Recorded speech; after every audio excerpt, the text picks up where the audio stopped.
I swear to God, out of all these videos I've done in the last 3 or 4 years, like every single one of them, I'm sick when I do these. I don't know, it's just bad timing, but I want this over with. So I'm gonna show you all the shit that I got, and my nose is gonna fucking run. Well, you can't see it, but it's gonna be running while I make this video. So this is the last one of these huge haul things for a while. I always say that, and then I end up getting like 20 more things to show. So I don't know. I gotta dial it back. So we'll do another one of these. What is it, February? We'll try to do another one of these in the summertime. Cause I've been pumping. These is pretty much all the content I put on this fucking channel. Is this shit. Anyway, it's been a long time since I showed a book. Actually, no, it's not. I showed a book in the last video. Never mind. Whatever. I don't know what I'm doing. Anyway, this is called The Big Goodbye, which is a book about 70s cinema in Chinatown. I'm a pretty big fan of Chinatown. I think it's a very good movie, but I'm more interested in the fact that obviously this was the last decade where American cinema was at its apex, or whatever the fuck the right word is, at its peak. And then, of course, it became a fucking McDonald's toy. So, there you go. Television-wise, I picked up the Beetlejuice show, the cartoon. I don't usually buy TV shows, let alone animated television shows, because there's very few animated children's television shows that I watch, because I just don't have the attention span for this kind of shit anymore. I just, like, I don't know. I just don't. There's a lot of the inverse going on as adults watching cartoons, and I'm just like, I can't. But I like this one a lot. And I also really like the Beetlejuice movie, the original film. I think that film's a great movie. So I got the show, the Beetlejuice show. Now I picked up some DVDs because what happened was you just can't find these movies on Blu-ray. They don't exist on Blu-ray. So I thought, well, what the hell? I'll just get the DVDs of them, and then hopefully one day they'll be released on Blu-ray, and I might get them. This is just like heaven. This is a Blockbuster case. These are all like $2-3 on eBay. We had this movie here a long time ago, and then didn't anymore. I think it got destroyed in fucking hurricane or whatever. So that's just like heaven. Another comedy called Jumping Jack Flash with Whoopi Goldberg, which I really like. Again, it's no Blu-ray for this movie. Very good film. And then this other one, which I really love. This is one of my favorites. This is a great movie called Cherish with Tooney, Robin Tooney or something. I forget. This is the one in the last video. Robert Tooney that I couldn't think of. This is kind of romantic comedy, kind of like, I don't even know what the fucking like thriller-esque thing. The cover really is interesting because of poster art. Because well, you can see she's got the chain there, but these are like spoilers. These are like fantasy sequences and stuff in the film. She doesn't actually act like this at all. She's not like walking around with a fucking lollipop and stuff, being all cute, seductive, or whatever. But she's so hot in the movie, and it's a good women's story. So I'm always a fan of that shit, no matter what the subject matter. If it's well written, I like a good women's story. Here's another steel book for an anime called Perfect Blue, which I didn't like this the first time I saw it, but I thought I'll get it and give it another watch because the kids love that fucking anime shit. And I don't really, so whatever. I guess I'll show you these first. I'm not the biggest anime person, but there are some I like, so. Singing in the Rain on 4K. Just saw this again recently, and I was like, oh yeah. I originally thought this movie wasn't very good when I saw it as a kid.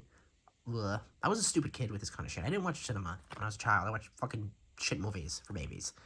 So, this is great. I mean, I did not realize it was so fucking funny. So when I saw it again, I'm like, oh, Jesus Christ, it's like a fucking romantic screwball comedy. So yeah, this is one of the best, if not the best, musicals, like, ever. So there's that. There's The Hospital with George C. Scott, which I feel like I showed Hardcore the last time, or maybe 2 times ago. This is one of my favorites, too. Hardcore, Hospital, this is a fucking great movie. George C. Scott is incredible in this fucking film. So worth watching. He was my favorite of the 70s actors. I just thought he was so badass, and he's got the great monologues, the fucking screaming. He's fucking, like, impotent. Here's A New Leaf, the Elaine May film with Walter Matthau and Elaine May. Very funny film. I have to look at Cactus Flower. I'm kind of hoping that they do a better version of Cactus Flower at some point. But this is a fucking funny comedy. Obviously, I'm a big Walter Matthau fan as well. You've Got Mail, which is also goes with wait, is it? Okay, it's gonna go with something else I'll look at later. I did see Sleepless in Seattle as well. I didn't really care for that one too much, but this one's got Parker Posey in it too, really briefly, though. She's not a big character in this. And it's got Gene Stapleton in it, who's great, from All in the Family, of course, and so many other things. But Jean Stapleton was a great fucking actress. But I'm a Cheerleader. This is a 90s, like, lesbian coming out movie. 90s had some good lesbian movies. Actually, 96 had Watermelon Woman and Bound, and this is from 99, I believe. So, this is a cute movie. Of course, it's got all those bubblegummy colors that, make fun of the fact that boys blue and girl pink, and even though I love all the pinks and stuff, I love that shit. This is another movie, kind of in that, teen girl-esque. This is a fucking great film, Drop Dead Gorgeous. This is probably one of my favorites, and then Clueless, too. I love Clueless. This is a fucking funny movie. This is satire about beauty pageants and stuff. Kristen Dunst is so fucking hot and cute in this movie. It's unbelievable. She's just the cutest fucking thing in the whole world. So, Denise Richards is in it. Kirstie Alley, of course, who was like a fucking crazy Trump supporter or whatever, and she just died a couple of years back. We have, one second, there's two more. I'm literally trying to do this with my nose falling off. Jesus Christ. Death to Smoochie. This one I wanted for a while. This is a great dark comedy as well from the early 2000s that nobody saw, with my favorite Robin Williams performance. He's an asshole in this movie. It's directed by Danny DeVito, who stars in it.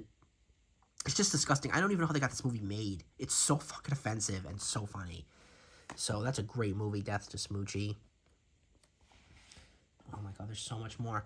And then finally, Bad Grandpa, which of course is the found footage kind of movies like Borat and Bad Trip and those absolutely ridiculous, stupid fucking movies that I laugh like crazy when people have no idea what's going on. He like shits all over the wall and stuff.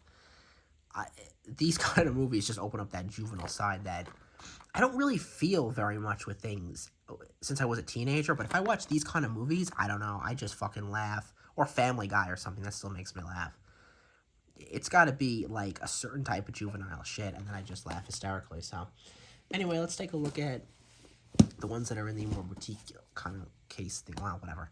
Lady from Shanghai on 4K. Of course, the Orson Welles classic. I hope they do The Stranger, and then I'll have all of the ones I like. I like The Stranger, I like Lady from Shanghai, I like Touch of Evil, and I like Citizen Kane. So, great film. Great Orson Welles film. Chinatown, of course, this got released a while ago and sold out like fucking crazy, so they did a standalone kind of cheaper version where they don't have, the fuck is it called? They don't have the two Jakes in here. Hey, look, wait, Sam Watson. This guy who wrote the book. He's got a, little special feature on here. So that's kind of cool. Prime Cut. With fucking my boy Lee Marvin, Gene Hackman, and Sissy Spacek. This is a fucking sick movie. I got another one is, how the fuck did this movie even get made? But this was the 70s, man. It was just disgusting.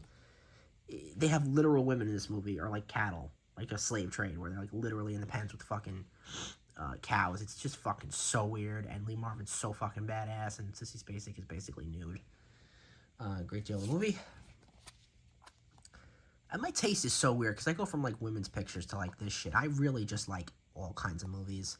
I have, like, all kinds of levels when it comes to that. Here's another badass movie, but this one has a women role. Gloria, with Jenna Rollins by Cassavetes. Great film. This is a badass fucking movie. I gotta get more of his films. This is a great fucking movie. I still gotta get The Taking of Pelham 1, 2, 3. I gotta get that fucking movie, The Taking of Pelham 1, 2, 3. I know there's a 4K of that. I have to think about that.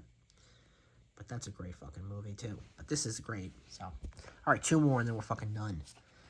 When Harry Met Sally, which, of course, goes well with You Got Mail. Though You Got Mail is a remake of Shop Around the Corner, which, actually, I'm not gonna lie, remaking Ernst Lubitsch is kind of ludicrous. I don't even know why the hell she did it, but it ended up working out pretty well. That's not such a bad movie. But remaking Ernst Lubitsch is fucking weird. I mean, I don't know what the fuck that was, but whatever. Obviously, that film is not even 1% as good as the Lubitsch one, but it's still a good movie. And then When Harry Met Sally is a great film. I like Billy Crystal and Meg Ryan in this, and she looks hot as fuck in this movie, too. And then, finally, a film that nobody talks about, but it's directed by Joe Dante, called Matinee. Joe Dante made another movie I love called Interspace. Interspace? Yeah, Interspace. And another one, Gremlins 2. I don't like the first Gremlins very much, but I really like the second Gremlins. Yeah, John Goodman is fantastic in the movie. He's just as funny in this movie in a different way, but still hilarious as he was in The Big Lebowski. This is another movie, too, that should be up there with Ed Wood. Because in the 90s, they talk about Ed Wood a lot as the great film about films. This is this is a what the fuck is his name? William Castle homage. And it's great. It's got the film within the film, Mantis or whatever. It's great. Yeah, Mant. Yeah, awesome movie. Love it. Alright, so I'm dying here. I feel like shit. Anyway, that's all the stuff I got. Thanks for watching, and I will see you in the next one of these. Let's hope that I don't do one of these for a long time, but the Criterion sales this summer. So, I have a lot of things I want. There's some box sets I want to finally get. I've never owned a single Criterion box set, so we'll see. Thanks for watching. Bye.